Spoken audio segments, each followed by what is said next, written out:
নমস্কার, আমি বিশাল, লালগোলা সীমান্ত থিয়েটারের একজন নাট্যকর্মী।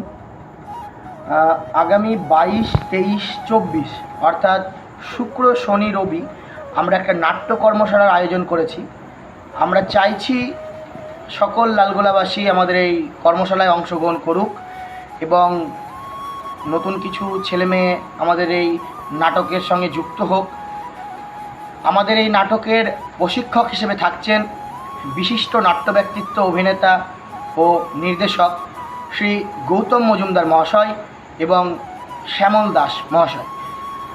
আমাদের এই কর্মশালাটা আয়োজন করেছি আমরা লালগোলা বাহাদুরপুর গ্রাম পঞ্চায়েত সংলগ্নে সদ্ভাব ভবনে। তো আপনারা সকলে আসুন, প্রবেশ অবাধ। আমাদের এই 3 দিনের নাট্য কর্মশালা সফল করতে আমরা চাইছি সকল লালগোলাবাসী আমাদের পাশে এসে দাঁড়াক। আপনারা আসুন, নতুন কিছু শিখব এবং অনেক অনেক মজা করব। নমস্কার।